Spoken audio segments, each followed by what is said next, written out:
Mainit na balita, idinawit din ni dating Congressman Zaldico si Ilocos Norte 1st District Representative Sandro Marcos sa mga insertions umano sa national budget. Hindi lang po ang Pangulo ang may insertion sa budget. Pati po si Congressman Sandro Marcos, meron din pong pinapasok taon-taon. Lahat-lahat, ang kabuuan ay 50.938 billion pesos. At bawat taon po, sa tuwing dumarating ang BICAM budget process, lagi po may utos si Congressman Sandro na ipasok ang mga proyekto niya.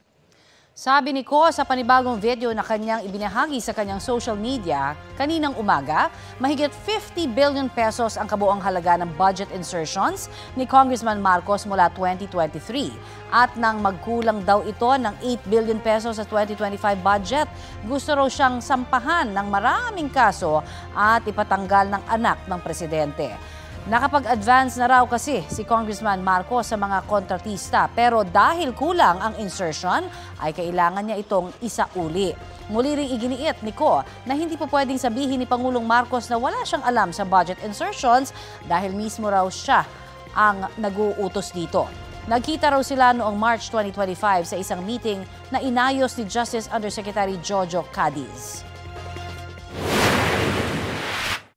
Sa halip na itanggi o linawin niya ang tungkol sa 100 billion insertion, pinagsabihan niya kami ni dating Speaker Romualdez at sa akin mismo, diretsahan niyang sinabi, "Huwag mo akong pigilan sa mga insertions ko.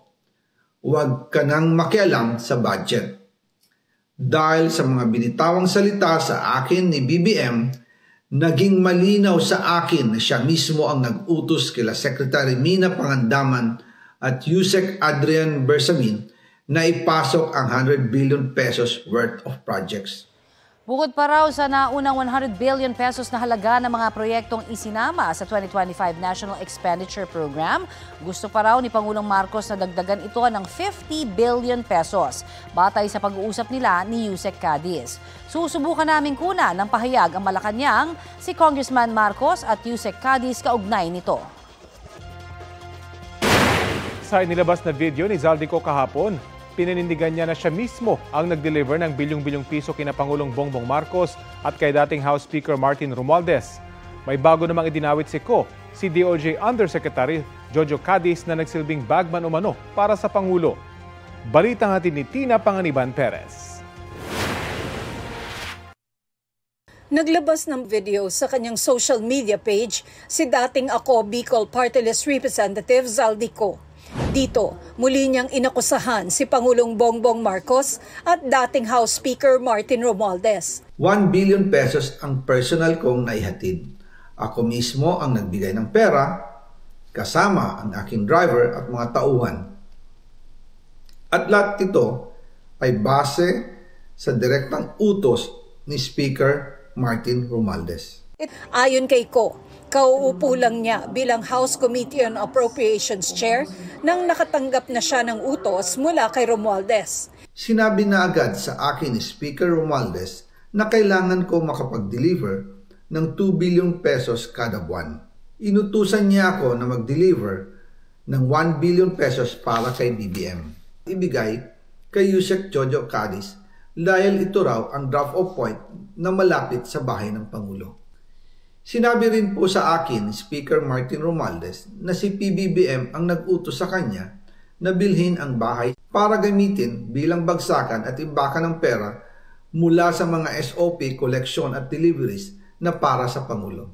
Sa hiwalay na post, ipinakita naman ni Ko ang mga litrato na anya'y listahan ng mga delivery ng mali-maletang pera para anya sa Pangulo at kay Romualdez. Noong December 2, 2024, personal kong i-deliver ang 200 million kay Yusek Jojo Cadiz. Ayon sa kanya, dadalhin daw niya ito sa bahay ng Pangulo. Noong December 5, 2024, muli akong nag-deliver ng 800 million sa parehong address at Yusek Jojo Cadiz pa rin ang tumanggap. Sabi niya, iyon naman ay dadalhin sa bagong bahay ng Pangulo. Umabot daw sa mahigit 55 billion pesos ang naihatid niya sa bahay ni Romualdez. Madalas hindi nabubuo ang hinihinging 2 billion pesos bawat buwan ni Speaker, kaya iyan ang final total. Ang sinabi mismo ni Speaker Martin sa akin na hati sila ni Pangulong Marcos sa perang yon. Hinihinga namin ang pahayag ang Malacanang kaugnay ng bagong video na ito ni Ko. Pero sa isang press con, hinamon ni Pangulong Marcos si Ko na umuwi na lang sa Pilipinas at harapin ang kanyang mga kaso. Mahaba nang naging mga usapan natin tungkol sa fake news. Anyone can go online and make all kinds of claims and say all kinds of things. Paulit-ulit. But there's it means nothing. For it to mean something, umuwi siya rito. Harapin niya yung mga kaso niya. Ako, hindi ako nagtatago. Kung meron kang akusasyon sa akin, nandito ako. Sinusubukan din namin makuna ng pahayag sina Romualdez at Cadiz kaugnay ng video ni Ko. Sina Navotas City Representative Toby Tiangco, naniniwalang walang kinalaman sa isyu sa budget ang Pangulo. Nasaksihan daw niya kung paano sitahin ni Pangulong Marcos si Romualdez dahil umano sa pagkuha ng pondo. Nangyari raw ito noong November 24 ng nakaraang taon pagkatapos ng regular na tanghalian ng kanilang pamilya sa Malacanang.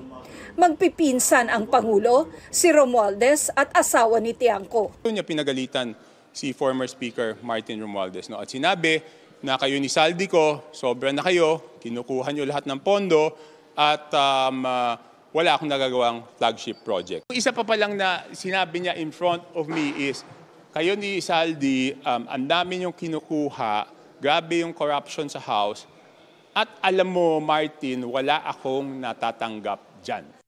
Sabi ni Tiangco na pag-alaman niya kalaunan na nagalit ang Pangulo dahil nagsumbong daw ang Japan International Cooperation Agency o JICA sa Pangulo na ang counterpart na pondo ng Pilipinas para sa mga proyektong pinopondohan ng JICA ay tinanggal sa pambansang budget. Ang nangyayari nung nangako si former Speaker Martin Romualdez na kung ano man yung tinanggal na mga flagship projects ay ibabalik sa BICAM. Nung lumabas yung BICAM, nung lumabas yung GAA noong January, wala yung mga projects na yun. Hinihinga namin ng reaksyon tungkol dito si Romualdez pero wala pa siyang tugon. Noong isang linggo, inirekomenda ng Independent Commission for Infrastructure o ICI at ng Department of Public Works and Highways o DPWH na kasuhan ng plunder, graft at direct bribery sina Romualdez, Ko at iba pa. Sa referral ng ICI, sinabi nitong isinumite nila ito nang walang findings na guilty o may pananagutan si Romualdez. Bagay na binigyang diin ng kampo ni Romualdez. This clear statement reinforces our confidence in the Commission's impartiality and affirms the constitutional role of the Ombudsman as the sole authority empowered to make determination on accountability. Dati nang itinanggi ni Romualdez na kumita siya mula sa flood control projects. Isinumite naman ng PNP-CIDG sa ICI ang halos 100 kahon ng ebidensya at dokumento galing sa kanilang investigasyon sa 28 flood control projects mula sa Region 1 hanggang Region 9. Once po talagang determined as ghost projects, we will refer the matter like what we do in the previous ones. Tina Panganiban Perez, nagbabalita para sa GMA Integrated News.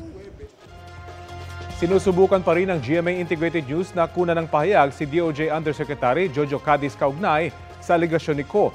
Ayon kay DOJ spokesperson Attorney Polo Martinez, tuloy pa rin sa kanyang trabaho sa kagawaran si Cadiz.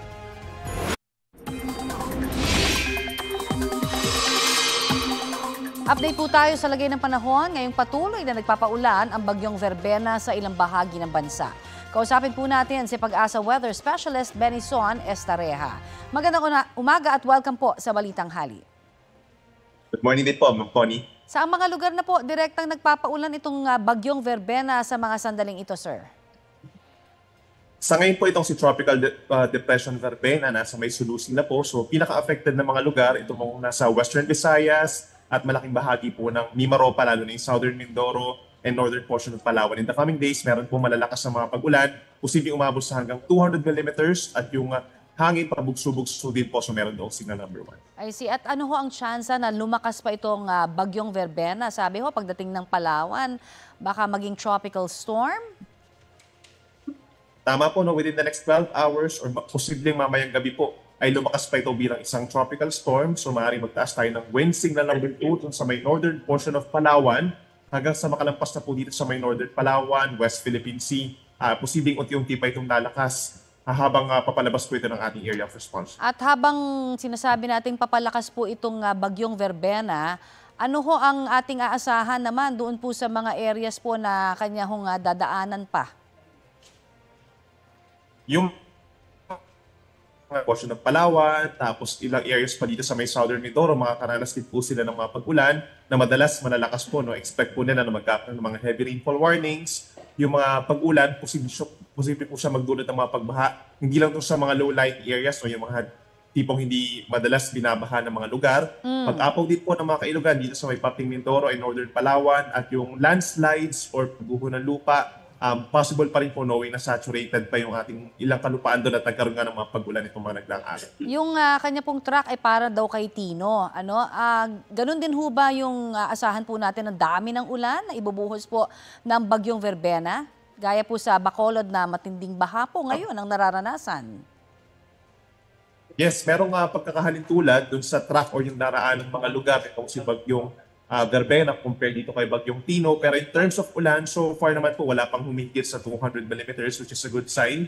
Expect pa rin po within the next 24 hours, meron na lang talagang mga delikadong mga pag-ulan na nagdudulot nga po ng pagbaha at landslides. At in terms of it, hindi hamak na mas malakas talaga itong si bagyong Tino compared kay Verbena. At ito pong nararanasan natin dito po sa Metro Manila na medyo paumpon-ambon, makulimlim ho kaninang umaga. Wala ho ba itong kinalaman sa bagyong Verbena? Somehow may connection din po itong mga pag-ulan natin dito sa Luzon. Sa ngayon, yung shear line o yung banggaan po ng mainit at malamig na hangin, nagkukos din po ng mga pag-ulan, malayo dun sa may bagyo. No? So pinaka-affected po ng mga pag-ulan dulot ng shear line itong mga facing the Pacific Ocean, Cagayan, Isabela, Aurora, down to Quezon Province. Nandyan yung pinakamalalakas sa mga pag-ulan, even yung Camarines Norte. And then yung mga nearby areas pa dito sa Luzon na mga nabagit natin, including Metro Manila, more mga light to moderate with a type 7 rain. So nandyan din po yung banta ng mga pagbaha at pagkukunan.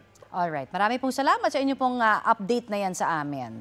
Yan po naman si Pag-asa Weather Specialist Benison Estareja.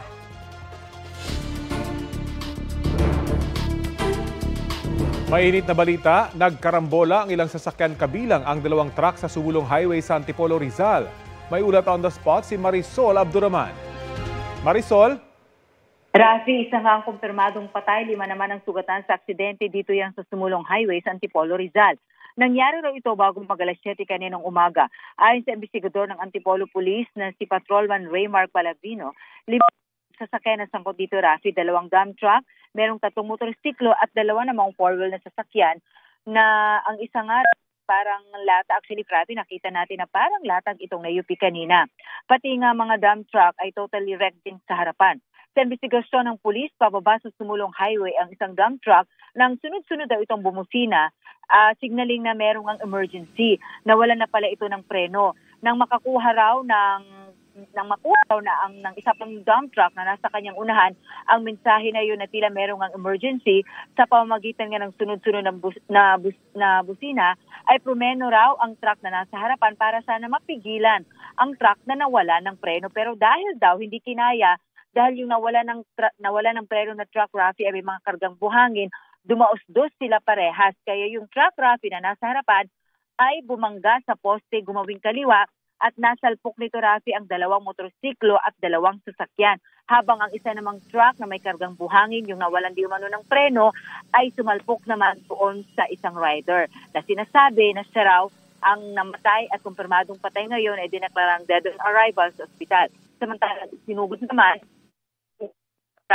Alam mo, Rafi, sa tindi ng impact ng pagkakabangga doon sa poste ay umangat ito at as of this time, Rafi, ay tuluyan nang tinanggal doon itong poste ng traffic light dahil delikado na rin ang kanyang integrity dahil nga doon sa pagkakabangga. Matinding traffic, Rafi, ang nararanasan natin dito sa area dahil hanggang ngayon, nasa kalsada pa rin itong dump truck na may kargang mga buhangin. Rafi. Maraming salamat, Marisol Abduraman.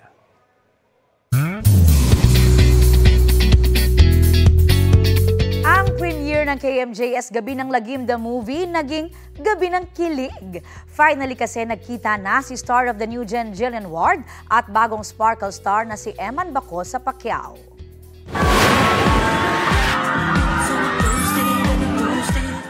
Yan ang meet and greet ni na Eman at Jillian for the first time. Kita naman na all smile si Eman na na-meet ang showbiz crush. Nagkaroon pa sila ng photo opportunity together. Bukod kay Jillian, spotted din ang iba pang bida ng film gaya ni na Miguel Tanfelix, Sania Lopez, Rocco Nacino, John Lucas, Nikki Ko, Ashley Ortega, Ara San Agustin at veteran stars Eva Darren, Lotlot De Leon at Epi Quizon. Present din ang kapuso multi-awarded journalist na si Jessica Soho. Full support din sa premiere sina Dingdong Dantes, Barbie Forteza, Isabel Ortega, Jack Roberto, National Artist for Film and Broadcast Arts Ricky Lee, GMA Network Senior Vice President at GMA Pictures President Attorney Annette Gozon Valdez, GMA Pictures Executive Vice President Nessa Valdelion at Sparkle First Vice President Joy Marcelo. Mga kapuso, bukas na mapapanood sa mga sinihan ang KMJS Gabi ng Lagim, the movie. Gabi ng Lambing. Gabi ng Lambing. Ito po ang Balitang Hali. Bahagi kami ng mas malaking misyon. 30 araw na lang. Pasko na. Ako po, si Connie Season. Rafi Tima po. Kasama niyo rin po ako, Aubrey Carampel. Para sa mas malawak na paglilingkod sa bayan. Mula sa GMA Integrated News, ang News Authority ng Filipino.